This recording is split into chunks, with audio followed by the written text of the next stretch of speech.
Petite vidéo un peu pour vous donner mon ressenti sur Altered d'ordre général. Après j'imagine bien que ça vous intéresse pas forcément, mais pour ceux que ça intéresse, je comptais en parler un petit peu. Parce que Altered, c'est un jeu que j'adore et que j'aime énormément. Je passe du temps à jouer dessus, même si là, pendant le mois de décembre, j'ai pas du tout passé de temps dessus, mais là en janvier, j'ai repris. Et on y joue pas mal de mon côté. Et en fait, je suis assez mitigé sur cette fin de cette 1. Sur un truc, c'est sur les uniques, entre guillemets. Je sais que voilà, ça va y avoir un débat dans les commentaires, mais si vous voulez, cette 1, on avait un jeu qui était quand même plutôt équilibré, hormis le cas Warou avec Robin des Bois. Petite parenthèse, les gars, je suis désolé, mais quand on parlait de nerf Robin, il y avait tous les mecs qui jouaient Warou qui disaient mais non, de toute façon, c'est pas à cause de Robin que Warou est pété, etc. Depuis qu'on a nerf Robin, il n'y a plus de Warou. Bizarrement, c'est quand même un délire. Bref, je vais faire la parenthèse. Ça me fait marrer un peu. Bon, petite balle pour les anciens joueurs de Warou, mais force est de constater que sans Robin, Warou, ce n'est quand même pas la même chose.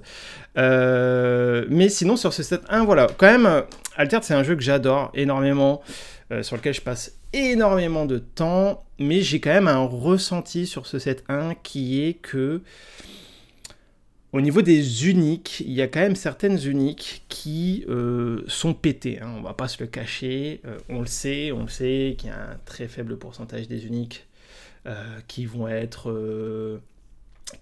éclatés au sol, on a un pourcentage moyen qui vont être à peu près équilibrés, un pourcentage un peu moins moyen qui vont être bonnes dans un deck, et puis un faible pourcentage qui vont être full pétés. Mon problème avec ça, c'est que dans le set 1, selon moi, il y avait des uniques qui te faisait pratiquement gagner la game. Vraiment, je dis pratiquement parce que bah, voilà, tout peut arriver, mais clairement, tu joues contre un gars, par exemple, qui joue hors 10 avec 3 uniques qui génèrent des tokens. À chaque fois que vous jouez un personnage non token, vous générez un token, etc. Si t'as pas de quoi les gérer au moment où le mec les pose, c'est très difficile. Je peux prendre ça pour Ordis, mais pour Bravos, côté Bazira, ça va être les armurières de la fonderie, qui quand elle gagne un boost, crée un Scarabot 2-2-2. Pour Izmir, ça va être les vendangeurs qui s'ancrent et qui, dès qu'ils ont un boost ou plus à la fin du tour, renvoient une carte de la main, de la réserve en main. Chez Mouna, vous avez tous les perma-ancreurs qui s'ancrent et qui, en plus, quand un personnage gagne un boost, vous pouvez ancrer un perso de coup de main de 3 aux mains. Bref, vous voyez de quoi je veux parler, d'uniques vraiment full pété, qui sont très très très compétitives. Et en fait, mon problème avec ça, c'est que Equinox nous avait dit au début, quand ils ont créé Altered, que les uniques devaient être une façon différente de jouer, mais ne devaient pas créer d'archétype à elles seules, et ne devaient surtout pas être aussi game changer dans une partie, c'est-à-dire qu'ils ne voulaient pas que les uniques fassent gagner à elles seules.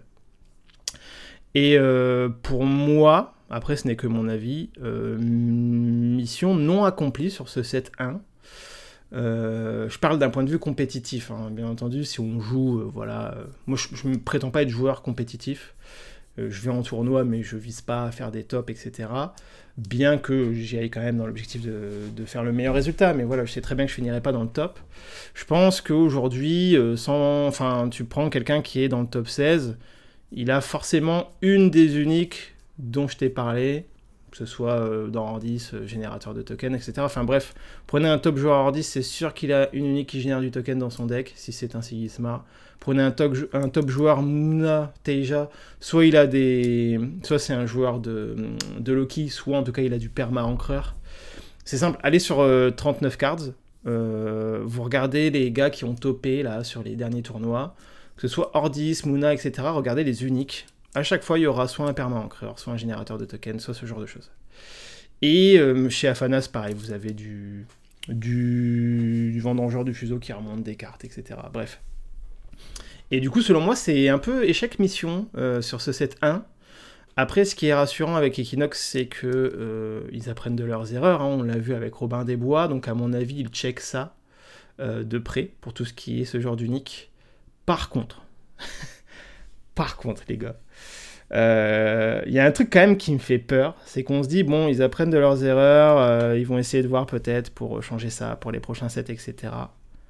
Mais pourquoi du coup est-ce qu'on nous sort ce genre d'unique? Alors je vous l'affiche à l'écran. Vous avez une unique ici qui est chez Ordis, je ne sais plus le nom en français, qui dit créer un jeton Ordis 111 dans mon expédition pour chaque bureaucrate que vous contrôlez. Quand vous créez un token, donc un jeton, le personnage ciblé gagne un boost, à part moi. Donc en fait, avec cette Ordis Overseer, j'imagine que, imaginons, je dis une connerie, hein, c'est déjà très très fort parce que vous jouez Warou, vous avez endormi 1 ou 2 bureaucrates au tour précédent. Vous la jouez de votre main, ben potentiellement vous créez 2 ou 3 jetons parce qu'elle est elle-même bureaucrate. Hein. Vous créez 2 ou 3 jetons et grâce à son propre effet, ces jetons gagnent un boost. En fait, vous pouvez faire gagner un boost à ces jetons ou alors aux autres cartes qui sont présentes sur le board, mais en tout cas, s'il n'y a pas d'autres cartes présentes sur le board, vous pouvez faire gagner un boost à chaque jeton que vous créez avec cet effet. C'est déjà très très très fort. Mais quand on sait que en fait on a déjà chez Ordis des cartes qui pullulent et on sait, hein, franchement c'est pas fun de tomber contre ces cartes là.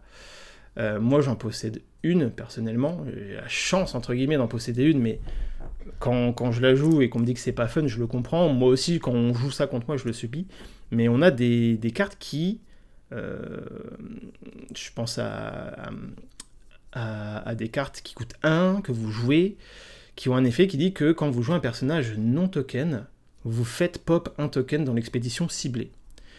Donc c'est déjà très fort de base, mais en plus, je me dis, avec cette carte qui vient rajouter cet effet-là en plus, je me dis, mais what?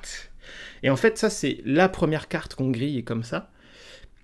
Et en fait, j'espère juste qu'il n'y aura pas d'autres uniques pétées comme celle-là. Mais en fait, si, il y en aura. Il y en aura. Si l'effet est sorti, vous pouvez être sûr que chez Ordis, vous allez avoir d'autres cartes potentiellement moins chères qui auront cet effet, et potentiellement même... non, j'allais dire en effet flèche, mais non, peut-être la création de tokens en effet flèche, mais en tout cas, voilà, qui seront moins chers, qui peuvent coûter 2 ou qui peuvent coûter 1, qui vont parfaitement se comboter. Vous imaginez le carnage avec les uniques qu'on a déjà qui génèrent du token. Imaginez, vous avez 2 uniques qui coûtent 1, une qui génère du token à chaque fois que vous posez un personnage non token, et une qui, à chaque fois que vous générez un token, va donner un boost à un personnage. Mais c'est terminé. En fait, le tour où le gars vous pose ça, il vous pose d'abord l'unique qui génère du token, ensuite l'unique qui va donner un boost à chaque token.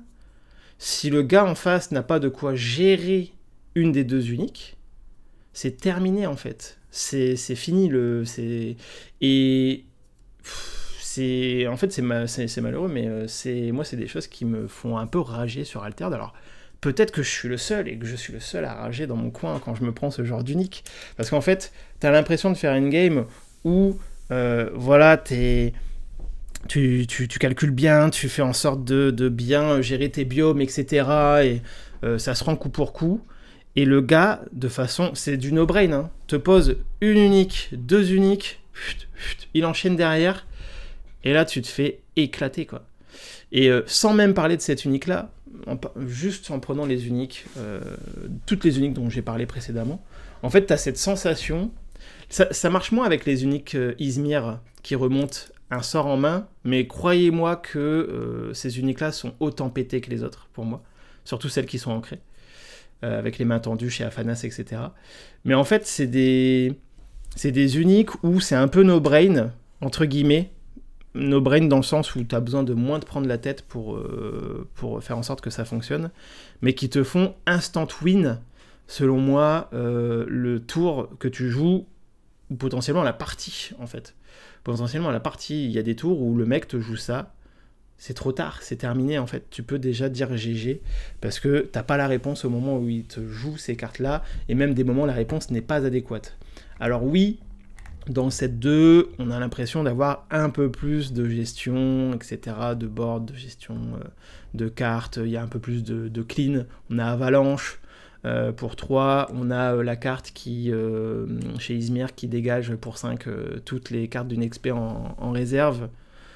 Donc bon, le souci c'est que je suis pas certain que ce soit si efficace en tant que tel quand on joue ces cartes-là.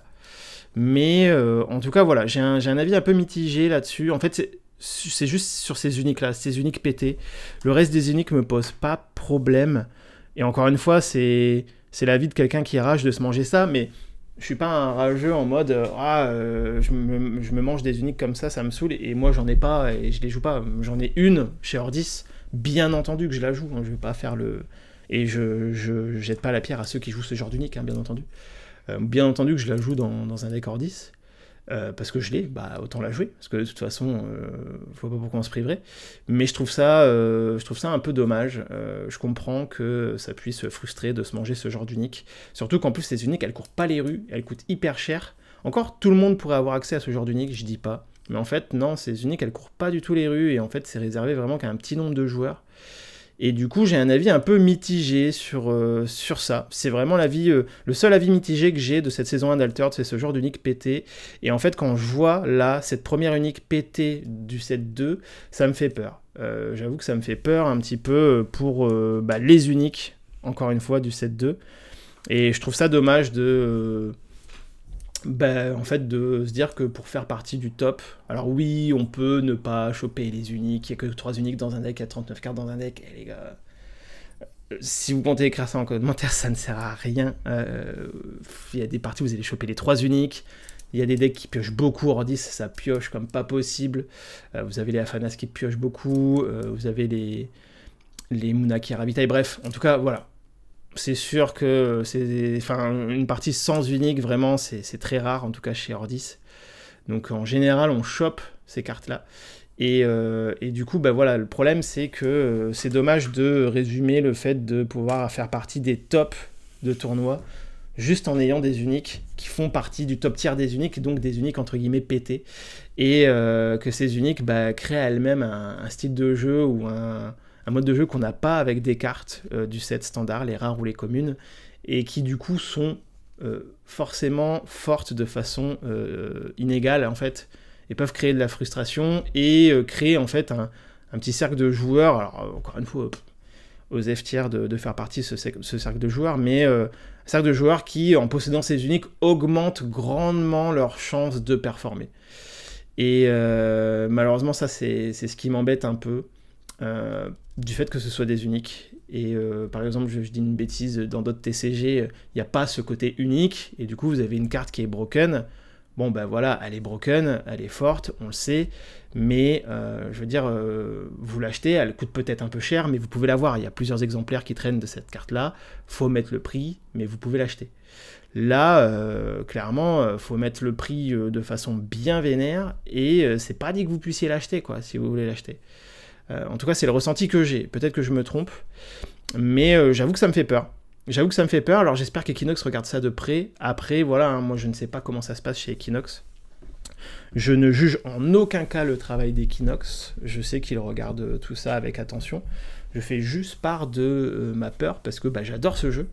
J'aimerais vraiment qu'il dure très très longtemps, et j'aimerais vraiment pouvoir continuer à y jouer avec plaisir le plus de temps possible.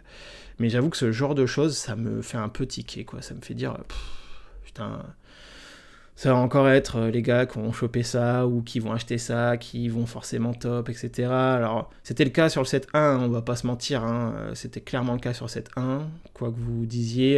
Peut-être qu'il y a des exceptions qui confirment la règle, mais les exceptions ne font pas la règle. Et j'ai peur que ce soit le cas sur le set 2. J'espère que je me trompe. Je ne suis bien entendu pas parole d'évangile. Et si je me trompe, tant mieux, franchement, tant mieux. Mais j'ai quand même pas mal peur que ça arrive. Donc voilà, c'était un petit peu mon ressenti sur le set 1, le set 2. En tout cas, hâte de pouvoir participer à des tournois sur ce set 2 qui me hype à fond. J'ai envie de deck build plein de choses et de cook ça beaucoup plus sérieusement que sur le set 1. Donnez-moi votre avis en commentaire, dites-moi un petit peu ce que vous en pensez. Est-ce que vous pensez que je me fourvoie totalement, ou est-ce que vous avez un petit peu ce même ressenti sur le set 1 et sur potentiellement ce set 2 qui peut arriver avec ce genre d'unique? J'espère vraiment que c'est un cas isolé, j'espère que ça va pas se multiplier pour les effets des uniques du set 2, mais voilà, j'avoue que j'ai un petit peu peur. En tout cas, voilà, c'était voilà, une petite vidéo réaction sur ce genre d'unique. N'hésitez pas à liker, à partager, à commenter, bien entendu, je lis vos commentaires. Et puis, on se retrouve très vite pour les phases finales du tournoi Bifaction qui vont avoir lieu sur ma chaîne Twitch, en live et en rediffusion sur YouTube. Je vous dis à bientôt, je vous fais des bisous. Salut!